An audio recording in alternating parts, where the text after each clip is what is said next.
sebagai narasumber membahas berdirinya Samudra Pasai. Saya Nur Fatimah Zahra sebagai moderator. Saya Ahmad Marsya sebagai narasumber yang akan membahas tentang perekonomian Kerajaan Samudra Pasai.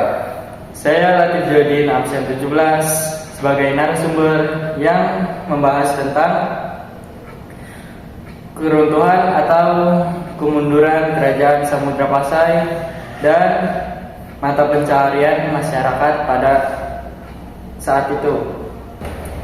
Tujuan kami membuat podcast ini adalah untuk menambah literasi tentang kerajaan-kerajaan yang ada di Nusantara, terutama Kerajaan Samudra Pasai. Gambaran umum yang akan kita bahas pada kali ini yaitu latar belakang Kerajaan Samudra Pasai, Sultan-Sultan Kerajaan Samudra Pasai, perekonomian Kerajaan Samudra Pasai, dan kemunduran atau keruntuhan Kerajaan Samudra Pasai. Kalian tahu gak sih bagaimana berdirinya sejarah Kerajaan Samudra Pasai? Ada yang tahu nggak? Oh, awal berdirinya. Iya. Oh, saya tahu. Kerajaan Samudra Pasai berdiri itu pada tahun 1267 Masehi. Nah, terus Kerajaan Samudra Pasai didirikan oleh siapa ya? Meurasilu. Terus Meurasilu itu mendapatkan gelar. Kira-kira gelarnya apa sih? Ya sih, itu gelarnya apa? Gelarnya itu Malik Al-Saleh karena dia memasuki Islam dan merupakan Sultan Islam pertama di Nusantara. Oh gitu ya. Itu. Nah, saya mendapatkan materi ini dari link di sini. Gimana? Iya, di sini. Kalian tahu sih letak kerajaan tersebut di mana? Letaknya itu di Sumatera. Lebih tepatnya sih di pantai Jambu Air. Ya, di daerah Aceh. Oh iya, aku baca-baca kemarin katanya Kerajaan Samudra Pasai ini memiliki julukannya. Ya, julukannya apa sih? Ada yang tahu nggak? Oh, itu apa? Kerajaan Samudra Pasai dijuluki sebagai Serambi Mekah. Kenapa bisa dijuluki Serambi Mekah? Itu berasal dari mana? Terus alasannya kenapa? Itu karena pengaruh agama dan kebudayaan Islam begitu besar dalam kehidupan masyarakat Aceh. Oh gitu. Nah, pada masa jayanya Samudra Pasai itu gimana? Pada saat itu Kerajaan Samudra Pasai memiliki pusat pelayaran atau pusat perdagangan itu. Jadi kan maju dari bangsa-bangsa lain pada ke Kerajaan Samudra Pasai untuk berdagang. Baik. Kira-kira mata uang yang digunakan di Kerajaan Samudra Pasai itu apa ya? Samudra Pasai itu mengeluarkan mata uang emas yang disebut dirham kalau nggak salah. Terus juga sultan-sultannya apa aja sih? Kalian pada tahu nggak?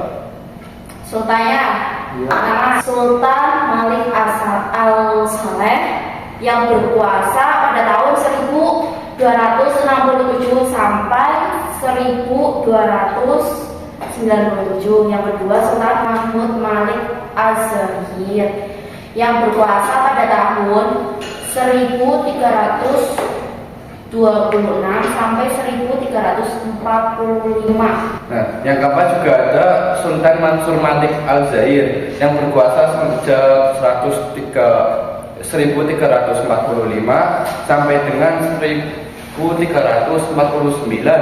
Itu sih kan nggak salah sih yang aku tahu. Oh, banyak juga ya sultan-sultannya. Sebenarnya masih banyak lagi sih. Ya, tapi ya cuma segitu. Sehingga kita bagaimana sih kehidupan sosial masyarakat yang ada di Kerajaan Samudra Pasai? Nah, di sini saya tahu nih faktor yang mempengaruhi perkembangan ekonomi Samudra Pasai itu di letak geografisnya, karena yang senantiasa dilewati pelayaran dan perdagangan internasional yang melalui Selat Malaka sejak awal Masehi. Ya. Nah, di sini ada yang tahu nggak sih mengenai mata pencarian Kerajaan Samudra Pasai? mata pencarian pada masyarakat. Ya, mata pencahariannya itu apa? Masyarakatnya kebanyakan pelayaran dan perdagangan seperti itu. Saya dengar-dengar Kerajaan Samudra Pasai itu telah mengeluarkan uang, mata uang dari logam kecil. Dan itu kira-kira namanya apa ya? Bukannya tadi udah bernama dirham, ini mengeluarkan mata uang baru atau gimana? Ia mengeluarkan mata uang baru. Jadi mata uang baru itu yang terbuat dari logam kecil seperti koin, dan itu namanya apa? Ada yang tahu nggak? Sini sih saya kurang tahu ya, karena setahu saya cuma baca yang tadi sudah saya sampaikan, yaitu mata uang dirham. Oh itu aku ingat apa namanya itu Chinese. Oh, Chinese toh. Oh, saya baru tahu ya. Kamu kurang baca. Ya mungkin ya, saya kurang mencari artikel-artikel yang lain. Iya. Aku mau tanya nih, bagaimana sih pada masa kehancuran Samudra Pasai itu?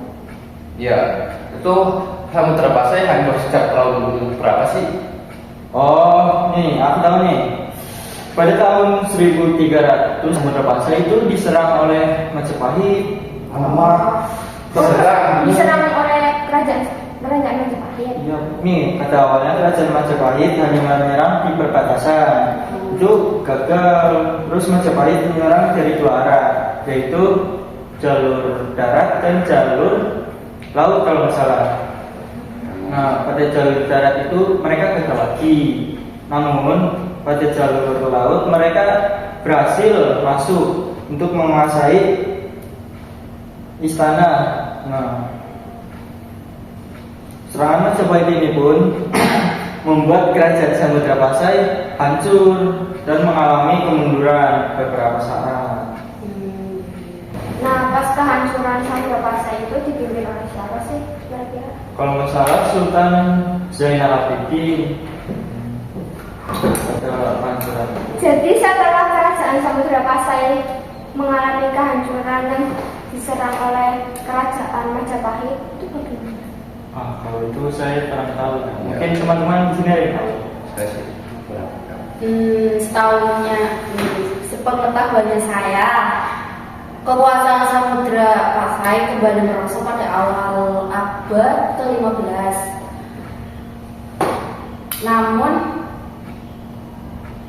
Namun Samudra Pasai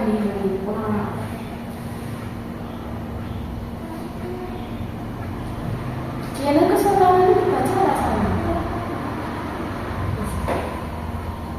Jadi kekuasaan Berarti sekuritas mungkin.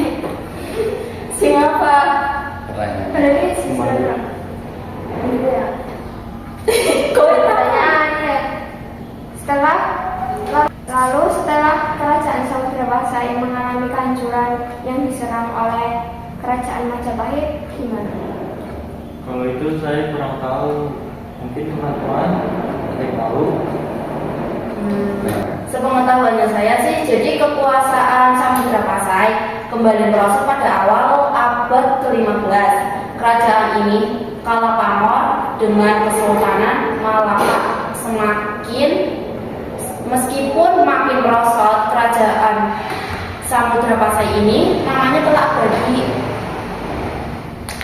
Dan Ibnu Abdullah mengeja nama itu sebagai Sumatera. Itulah cikal bakal nama Pulau Sumatera yang kita kenal sekarang. Ya, jadi seperti itulah. Mungkin itu podcast kali ini mengenai tentang Kerajaan Samudra Pasai yang telah kita sampaikan oleh kelompok 1. Kurang lebihnya mohon maaf. Sekali lagi kita akhiri. Wah.